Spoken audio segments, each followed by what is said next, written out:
We're here with Coach Chris Ryan for HurstAthletics.com. Talk about how preseason's been going.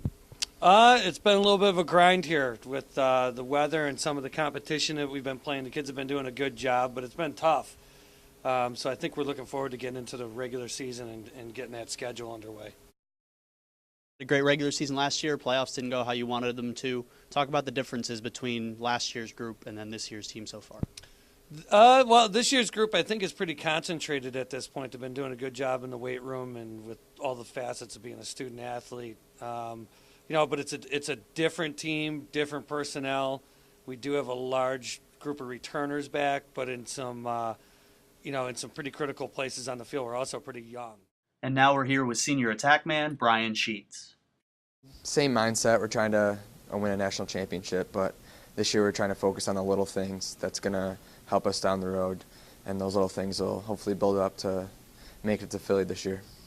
Guys, as you mentioned, you have a couple returners, but then you also have a lot of new faces on the team this year. Just talk about some of the new guys that people should be looking out for on the field this year.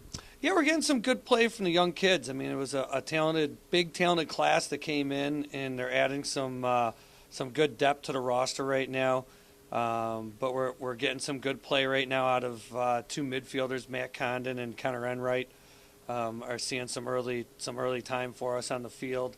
And it's a hard-working group that's been relatively easy to work with. I mean, they've assimilated to college pretty well. The grades are pretty good. And, again, there's a lot of potential in that group that's going to be developed.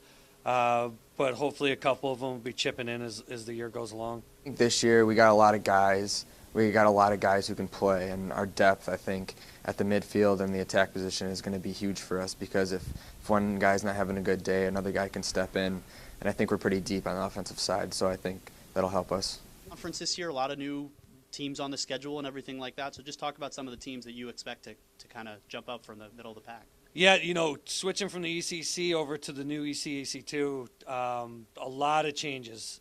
Just along with the schedule, we're in a new region as far as the NCAA is concerned, which also caused changes to the schedule. We have a number of brand new teams that have come in. It's sort of exciting. I think the conference itself has a sort of a newer fingerprint heading out into the Midwest. But the sort of the established teams that are in the conference. You have a sneaking feeling that Seton Hill is right on the cusp of doing some pretty nice things down in Greensburg. I know that Coach Southern down at Wheeling Jesuit has brought in a very large freshman class, and he's been real happy with the added depth to his roster. And then Coach Stocks, a Mercyhurst alum out at Lake Erie College, those talented Canadians that he brought in as freshmen are now juniors. And you just get these programs that are now really starting to grow into their shoes, and someone's going to pull some upsets this year. I just hope it's not at our expense. But I think as far as sleepers go in the conference, I mean, I think Seton Hill's pretty well established itself where it is in Division II, and there's a lot of upward mobility. And then that Wheeling team in Lake Erie they're going to get someone this year. Like I said, I just hope it's not us.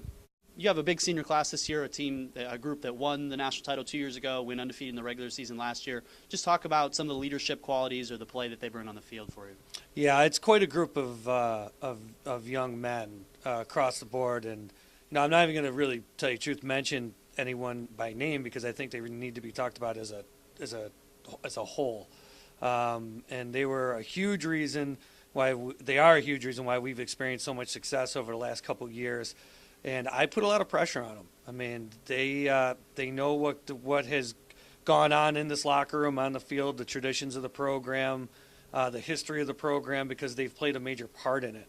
And because of that, we expect them as a coaching staff to be leaders on the field and to shoulder a lot of the responsibility that goes into being successful as a program.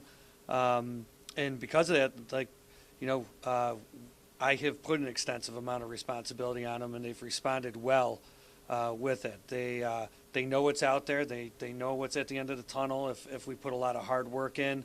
And I expect those guys to be the leaders on the team and hopefully get us into late April and early May and hopefully beyond. All right. Thank you very much, Coach. Good luck this season. All right. Thank you.